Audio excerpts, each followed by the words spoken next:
যে অসহায় অসুস্থ মানুষ সঠিকভাবে চিকিৎসা পাচ্ছে না, বাংলাদেশে বড় বড় হাসপাতাল থাকতেও ফ্রি চিকিৎসা পাচ্ছে না, ফ্রি ওষুধ পাচ্ছে না সরকারি হাসপাতালে। এর জন্য দায়ী বাংলাদেশ সরকার নয়। এর কারণ বিস্তারিত বলবো।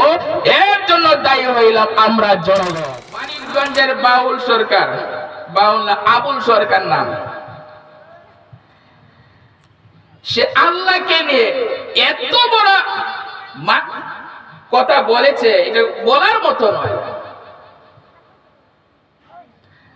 বোঝানোর জন্য বলতেছি, সে বলতেছে তার বয়ানে, তার আলোচনায় যে আল্লাহ তাআলা এক জায়গায় বলেছেন প্রথম সৃষ্টি হলো নূর, আরেক জায়গায় বলেছেন প্রথম সৃষ্টি হলো আল্লাহর ইশক, আরেক জায়গায় আল্লাহ বলেছেন আল্লাহর প্রথম সৃষ্টি হলো আল্লাহর রূহ অর্থাৎ রূহ। এই লোকটা বলতেছে আল্লাহ এক মুখে এত কথা বলেন, আল্লাহর মুখ কয়টা? নাউজুবিল্লাহ বলেন না। বিসমিল্লাহির রাহমানির রাহিম ওয়া লাকাদ আতাইনা দাউদা ওয়া সুলাইমানা ইলমা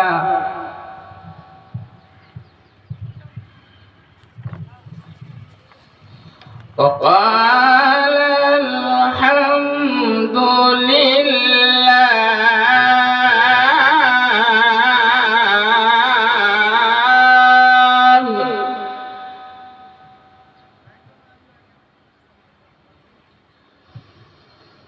وقال الحمد لله الذي فضلنا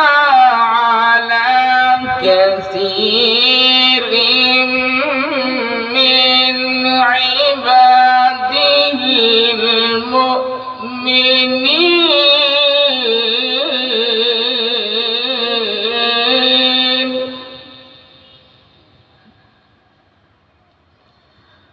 وورث سليمان داود وقال يا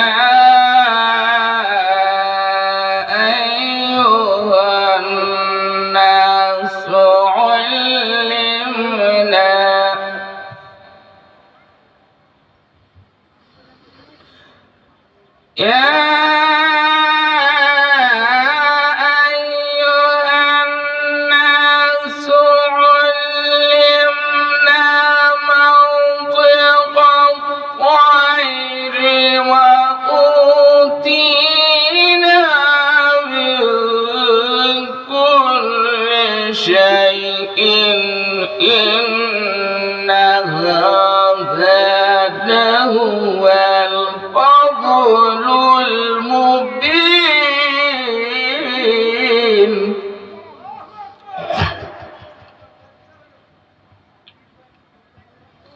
وحشر لسليمان جنوده من الجن والإنس والطير فهم يوزعون حتى إذا أتوا على واد النمل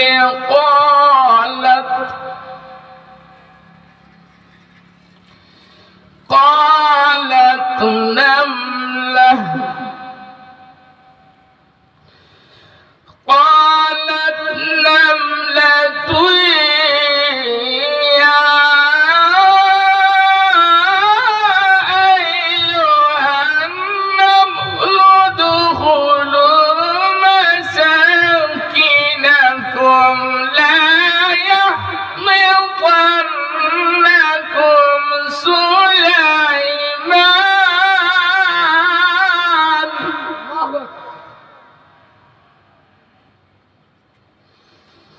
لا يحبطنكم سليمان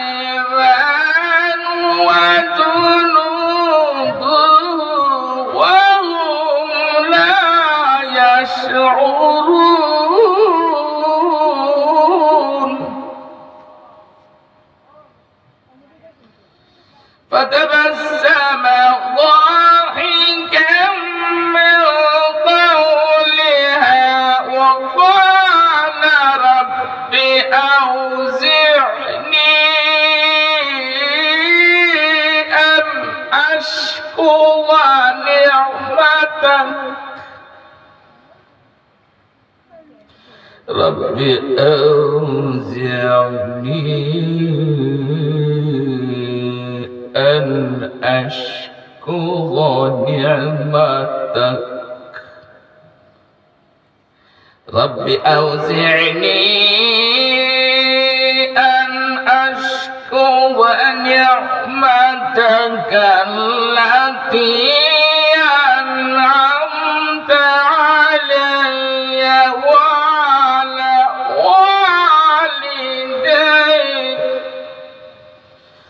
وعلى والدي وأن أعمل صالحا ترضوه وأدخلني برحمتك في عبادك الصالحين صدق الله مولانا العظيم الحمد لله আল্লাহ রাব্বুল আলামিনের দরবারে প্রথমে লাখো কোটি শুকর সুজুদ আদায় করছি যে মহান রব আপনাকে আমাকে সবার আগে দ্বীনি মাহফিলে আসার বসার কথা বলার কথা শোনার তৌফিক দিয়েছেন সেজন্য মালিকের শুকর আদায় করছি আলহামদুলিল্লাহ। শুকর আদায় করছি অত্র মাদ্রাসার কর্তৃপক্ষ এবং উস্তাদ বৃন্দ যারা আমাকে একটু কথা বলার সুযোগ দিয়েছেন। আসলে আমি কোনো বক্তা নই, কিন্তু যেহেতু অত্র এলাকা অত্র মাদ্রাসা উস্তাদ বৃন্দ সবাই ভালোবাসেন বলেছেন নির্দেশ দিয়েছেন, তাই কথা রক্ষার্থে একটু মুজাকারা করব। এই হলো প্রথম পয়েন্ট। আর দ্বিতীয় পয়েন্ট, আসলে আমার মাইকের আওয়াজ শুনলে তেমন চুলকানি শুরু হয় না যে কখন মাইকে গিয়ে আলোচনা করব, কথা বুঝতেছেন? কিন্তু একটা বিষয় খুবই গুরুত্বপূর্ণ, সেই গুরুত্বপূর্ণ বিষয়টা আলোচনা করা আমি মনে করি যে এটা আমার ঈমানি দায়িত্ব ও কর্তব্য। এজন্য এই ভোর সকালে চলে এলাম, অর্থাৎ ফার্স্ট টাইমে চলে এলাম যে বর্তমান পরিস্থিতি এবং আমাদের করণীয় এই বিষয় নিয়ে সামান্য আলোচনা করব। বর্তমান পরিস্থিতিতে বাংলাদেশ কোন অবস্থায় আছে আর বাংলাদেশের জনগণ কোন অবস্থায় আছে, এ ব্যাপারে ইসলাম কি বলে? আমরা কিছু অবস্থা দেখি যে মানুষের অবস্থাটা কেমন। কিছু মানুষ আছে অসুস্থ, কিন্তু আল্লাহ রাব্বুল আলামিন আমাদেরকে সুস্থ রেখেছেন আলহামদুলিল্লাহ। তো যে সমস্ত মানুষ অসুস্থ আছেন, অনেকে নিজ অর্থায়নে চিকিৎসা করছেন, বড় বড় হসপিটাল বড় বড় ডাক্তারের কাছে চিকিৎসা নিচ্ছেন।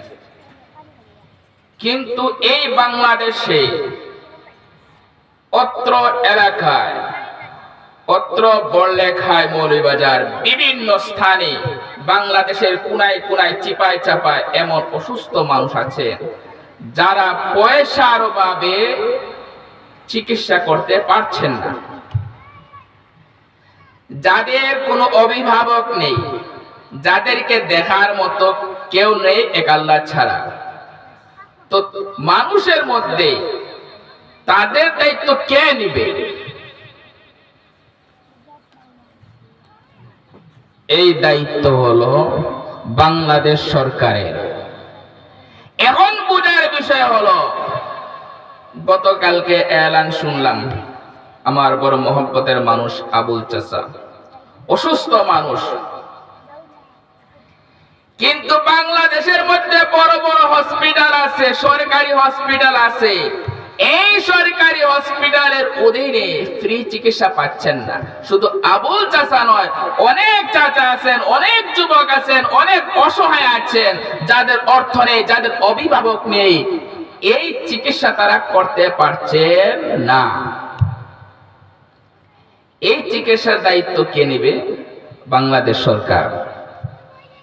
এখন বোঝার বিষয় হলো, বাংলাদেশ সরকার এই সমস্ত অসহায় মানুষদের চিকিৎসা দিচ্ছেন না কেন?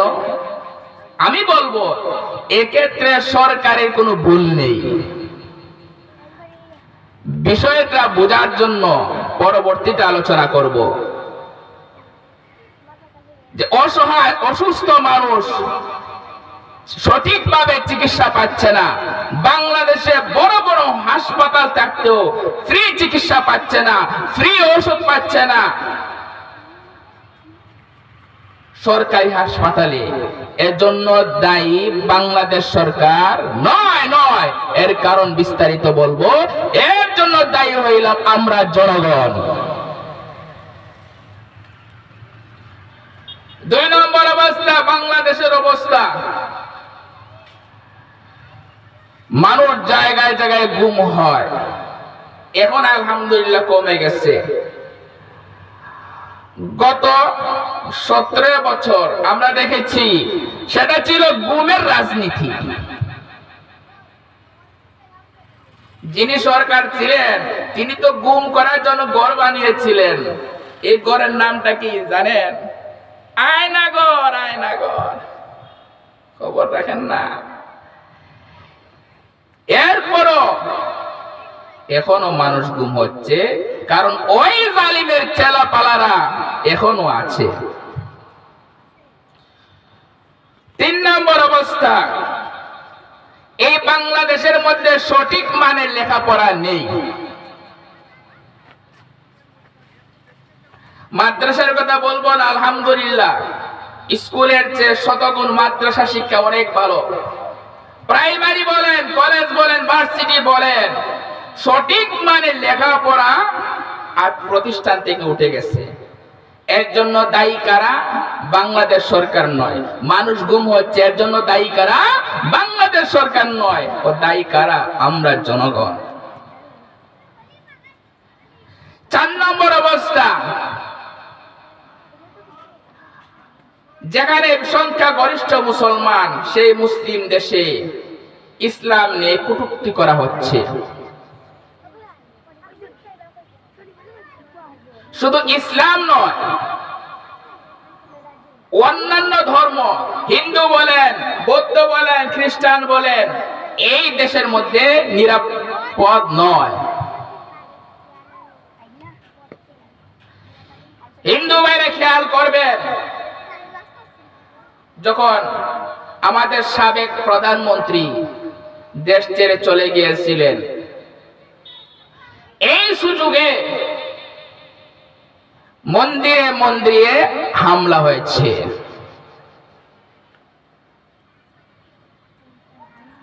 তো এর জন্য দায়ী কারা?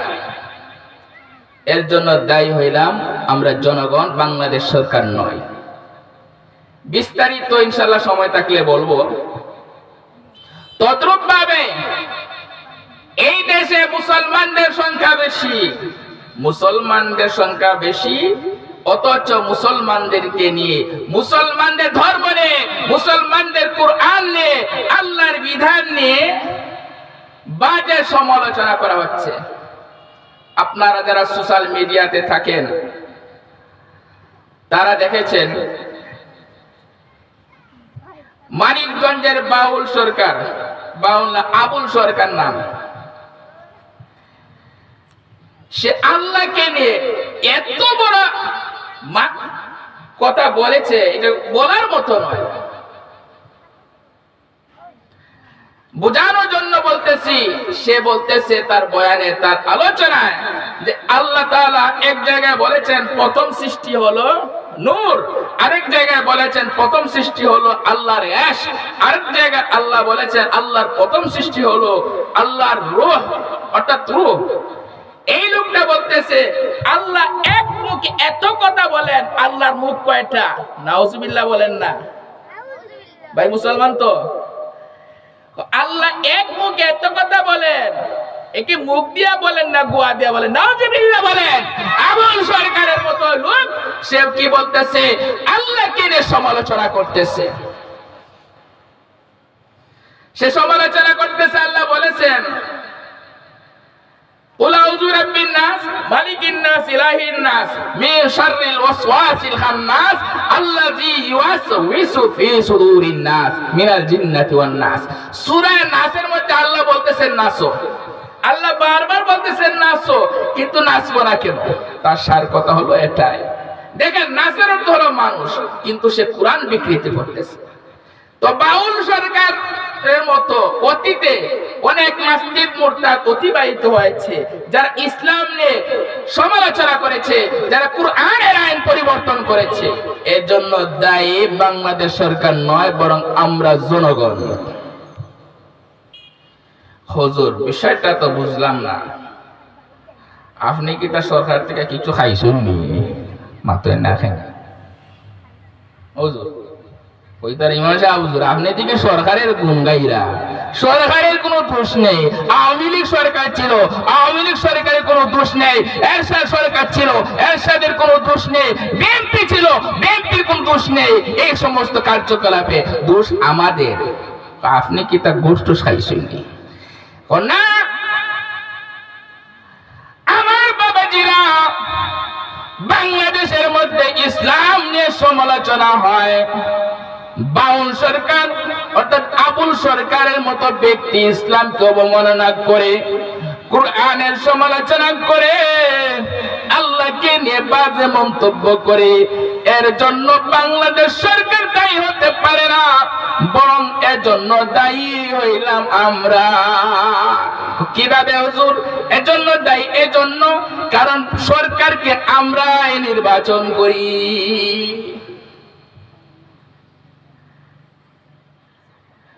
আওয়ামী লীগ বলেন প্রথমে নির্বাচন আমরাই করেছি, বিএনপি বলেন প্রথমে নির্বাচন আমরাই করেছি, এরশাদ বলেন আমরাই নির্বাচন করেছি।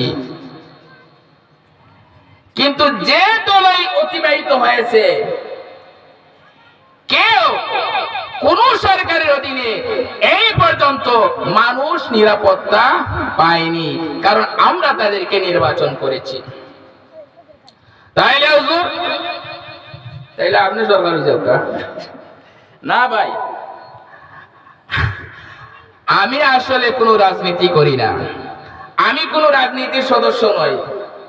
আমি বিএনপিও নই, আওয়ামী লীগও নই, জাতীয় পার্টিও নই, জামাতে ইসলামীও নই, জমিয়তও নই, চরমনাইও নই, খেলাফতও নই, কোন দলের সদস্য আমি নই। তবে যারা ইসলামের কথা বলে, যারা ইসলামের আইন বাস্তবায়ন করতে চায়, তাদেরকে আমি না যে কোনো মুসলমান সাপোর্ট করবে। সময় এসেছে, সময় এসেছে এদেশে কুরআনের আইন বাস্তবায়ন করার। সময় এসেছে এদেশে ইসলামের বিধান বাস্তবায়ন করার। সময় এসেছে খেলাফত কায়েম করার। এজন্য আমাদেরকে সবাই ঐক্যবদ্ধ হতে হবে।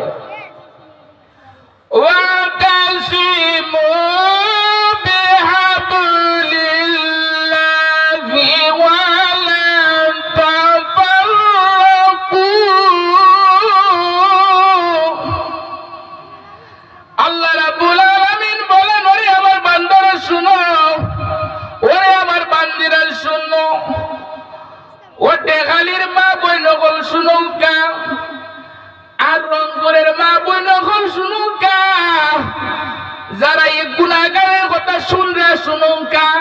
আল্লাহ কইরা তোমরা যারা মুসলমান আছো, সমস্ত মুসলমান দিন কায়েমের জন্য ঐক্যবদ্ধ হয়ে যাও। ওয়ালা তাফাররাকু, বিচ্ছিন্ন হইও না, আলাদা হইও না। সুতরাং বাংলাদেশের মধ্যে ইসলামী দল আছে, অনেক মুসলমান আছে। আমাদের করণীয় হলো যেই সমস্ত মানুষ ঐক্যবদ্ধ হচ্ছে এবং ইসলামকে সাপোর্ট করছে তাদের সাথে ঐক্যবদ্ধ হওয়া, এটা হলো সময়ের দাবি, ইমানি দায়িত্ব, কর্তব্য। আমার আলোচনা শুনে হয়তো অনেকে বাজে মন্তব্য করতে পারেন। তো বলতেছিলাম যে ইসলামী খলিফা সময় শেষ নেই। আচ্ছা, আমি ডরাইলাম আমার আবার লামাই দিন, কারণ আমার ওয়াজটা সুন্দর হয় না।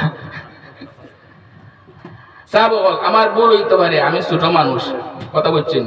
আসলে মাদ্রাসার বড় বড় হুজুর হল আসেন, আসলে এর তুলনায় আমি কিচ্ছু না।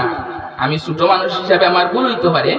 তো আমি যেটা বলতেছিলাম যে সময় এসেছে এই মুসলিম দেশে ইসলামের বিধান কায়েম করা, খলিফা নিযুক্ত করা, কুরআনের আইন প্রতিষ্ঠা করা। যারা হিন্দু ভাই আছে বলতে পারেন, হুজুর যদি কুরআনের আইন বাস্তবায়ন হয় তাহলে আমরা কোথায় যাব? আল্লাহর কসম করে বলি, স্বাধীনতার 50 বছর প্লাস অতিবাহিত হয়েছে। এই 50 বছরের মধ্যে আপনারা অতিবাহিত করেছেন, এর চেয়ে বেশি শান্তি পাবেন, এর চেয়ে বেশি নিরাপদ থাকবেন যখন বাংলাদেশের মধ্যে কুরআনের আইন বাস্তবায়ন হবে। বাংলাদেশের মধ্যে খেলাফত কায়েম হলে শুধুমাত্র মুসলমানরা নিরাপদ থাকবে না, বরং অমুসলিম যারা আছে তারাও নিরাপদ থাকবে। যারা ইফতার লাইনে পড়েছেন, মুফতি যারা আছেন, আপনারা অবশ্যই পড়েছেন আয-যিম্মি কাল মুসলিমি। যারা অমুসলিম আছে তাদের সাথে কেমন আচরণ করবে খলিফা বা ইসলামী সরকার, মুসলমানদের সাথে যেরূপ আচরণ করা হয়, অর্থাৎ মুসলমানরা যে সুযোগ সুবিধা বাংলাদেশে পাবে, অমুসলিমরাও সেই সুযোগ সুবিধা বাংলাদেশে পাবে। এটা হলো ইসলামী নীতি। খেলাফত কায়েম যদি বাংলাদেশের মধ্যে মুসলিম সরকার হয়, ইসলামী আইন বাস্তবায়ন হয়, তাহলে আমাদের কি লাভ হবে? এর একটা বড় লাভ। কাওয়াইদুল ফিকহ ইফতার একটি কিতাব, এই কিতাবের 243 নম্বর কায়দার মধ্যে আছে লিল ওয়ালি ওয়াল আমির ওয়ালায়াতুন নাজরি লিকুল্লি মান আজিসা আনিন নাজরি বিনাফসিহি। আমার বাবাজি, আপনি দেখবেন বা আপনাদের মহল্লায় আছে অনেক মানুষ, একটু আগে বলেছি, নিঃসহায়, তার কেউ নেই, তাদের দায়িত্ব কে নেবে? ইসলামের নিয়ম অনুসারে তাদের দায়িত্ব ইসলামের সরকার নিবে, খলিফা নিবে। তাহলে ডক্টর ইউনূস নেন না কেন? বেগম খালেদা জিয়া নেননি কেন? বেগম সংকিতা হাসিনার নাম বলে গেছে, বেগম হাসিনা নেননি কেন? কারণ ওনারা ইসলামে খলিফা নয়। যদি বাংলাদেশের মধ্যে কোন ইসলামী খলিফা কায়েম হয়, অর্থাৎ কোন মুসলিম শাসক আসেন যিনি খলিফা হবেন, চাই তিনি আলেম হোক, আশা করি আলেম হবেন, আলেম হওয়া সবচেয়ে বেটার। যদি আলেম হন তাহলে সমস্ত মানুষ নিরাপদ থাকবে। যারা কাজ করতে পারেন না তাদের কাজের ব্যবস্থা করে দেবে খলিফা। যারা মেয়েকে বিবাহ দিতে পারেন না, ইসলামী রাষ্ট্রের সরকার খলিফা মেয়ের বিবাহের ব্যবস্থা করে দিবে। এই যে বাবাজিরা যারা যুবক আছেন বিবাহ করার জন্য, কিন্তু আপনাদের জন্য দুঃসংবাদ আছে, যদি খলিফা আসে, যদি মুসলিম রাষ্ট্রের শাসক নিযুক্ত হয়, তাহলে যারা যৌতুক আনেন, যৌতুক বুঝেননি? আরে বাবা রে বাবা, কিচ্ছু চাইতাম নাই, কিতাব কিচ্ছু চাইতাম নাই, তবে আমার অন্যান্য ফুয়ারে যে সময় বিয়ে করাইছে, বুঝলানি, তখন তারা ফ্রিজ দিস, টিভি দিস, বুঝলা, তাই চাইরা না। তো যখন খলিফা কায়েম হবে, খলিফা নিযুক্ত হবে, তখন এই সমস্ত দুর্নীতি, যৌতুক বন্ধ হয়ে যাবে। তাহলে বলতেছিলাম, আলহামদুলিল্লাহ বাংলাদেশের মধ্যে সংখ্যাগরিষ্ঠ ইসলামী দলগুলো ঐক্যবদ্ধ হয়েছে। বা এককভাবে ইসলামী দল আছে, তো যে দলের মধ্যে আমরা খলিফা হওয়ার গুণ পাবো তাদেরকে আগামীতে আমরা নির্বাচন করব। এখন আমি আপনাদের সামনে সংক্ষেপে কয়েকটা গুণ বলবো। যে মুসলিম শাসক বাংলাদেশের মধ্যে হোক বা যে কোনো দেশে হোক, মুসলমানদের রাজত্ব করার জন্য কিছু গুণ থাকার প্রয়োজন। প্রথম নাম্বার গুণ, যিনি মুসলিম শাসক হবেন, যিনি মুসলিম লিডার হবেন, তিনি আল্লাহওয়ালা হবেন। বাবাজি বোকা, ভাইয়া বোকা। যিনি মুসলিম লিডার হবেন তিনি কি, এই যুবক, মুসলমানদের যিনি শাসক হবেন প্রথম শর্ত কি, আল্লাহওয়ালা হবেন। কথা বুঝেন নাই? অর্থাৎ আল্লাহর হুকুম মানবেন, রাসূলের তরিকা অনুযায়ী জীবন যাপন করবেন। এই শর্তটা বুঝে থাকলে বলুন, এই যে বিগত 50 বছর অতিবাহিত হয়েছে, যারা বাংলাদেশের মধ্যে রাজত্ব করেছেন, বাংলাদেশের সরকার হয়েছেন, কোন সরকার আল্লাহওয়ালা ছিল? কেউ বুকে হাত দিয়ে বলতে পারবেন না। 2 নম্বর শর্ত, যিনি মুসলিম শাসক হবেন তিনি ইনসাফ কায়েম করবেন। 3 নম্বর শর্ত, যিনি মুসলিম শাসক হবেন তিনি অন্যায়ের পথ পরিহার করে ন্যায়ের পথে চলবেন। 4 নম্বর শর্ত, যিনি মুসলিম শাসক হবেন তিনি শিষ্টের লালন দুষ্টের দমন করবেন। মুসলিম শাসক হওয়া সাইন ও আমার সিটি আইছে, হুজুর মনে আইছে। হুজুর আবার আসেন, আসলে হুজুর আমার সুযোগ দিচ্ছে, আমার যে 5 মিনিটও দিতাম তো আমি নারাজ হইলাম না। আলহামদুলিল্লাহ, আমার যে সুযোগ দিচ্ছেন ওটা হইলো বড় কথা। তো আমি শেষ করে দিব 4 নম্বর শর্ত হইয়া, আর বাকি যে 6টা থাকবো তৌফিক যদি আল্লাহ দেন পরবর্তীতে করবো ইনশাআল্লাহ। তো 4 নম্বর শর্ত হইল, মানে মুসলিম লিডার যিনি বাংলাদেশের সরকার হইবা, শিষ্টের লালন দুষ্টের দমন, এই গুণটা তার থাকা লাগবে। কৌজুর এটা বুঝাই বলে সহজ ভাষায়, যিনি ভালো করবেন তাকে সাপোর্ট করা। কথা বুঝেন নাই? ভালোকে ভালো বলা আর মন্দকে মন্দ বলা। বাউল সরকার, আবুল সরকার আল্লাহকে নিয়ে বাজে মন্তব্য করেছে, কুরআনকে বিকৃত করেছে। এই শর্ত অনুযায়ী যারা সরকার হবেন তাদের কারণে হলো তার বিরুদ্ধে কঠোর ব্যবস্থা নেওয়া। বিশেষ করে যিনি চেয়ারে আছেন ডক্টর ইউনূস সাহেব, নাইম আমুর সে খানা মানুবালা, সামথিং ইজ বেটার দিন নাথিং। এটা বুঝুননি? ওই যে আগে যে সমস্ত সরকার গেছে তুলনামূলক হবে, মানে এটা আমি আমার পক্ষ থেকে বলতেছি, ঠিক আছে?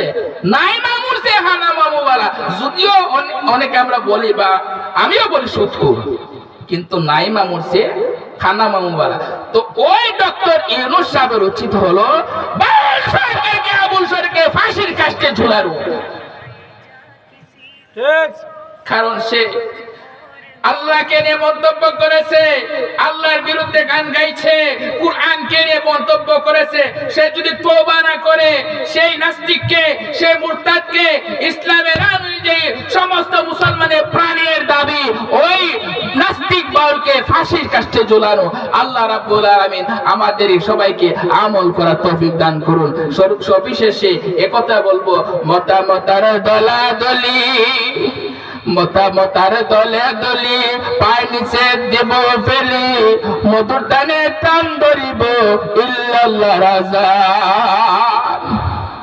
আমি জামাত করি, আমি কি বলে তালামিজ করি, আমি চরমনাই করি, আমি জমিয়ত করি, এই সমস্ত মত পরিত্যাগ করে আমরা সবাই মুসলমান, জামাত ইসলাম মুসলমান, তালামিজ মুসলমান, যারা মুসলমান আছে সবাই কাজে হলো সবাই ঐক্যবদ্ধ হয়ে ইসলামী সরকার নির্বাচন করা। আল্লাহ রাব্বুল আলামিন আমাদের সবাইকে আমল করার তৌফিক দান করুন। ওয়া আখিরু দাওয়ানা আলহামদুলিল্লাহি রাব্বিল আলামিন। আস্তাগফিরুল্লাহ।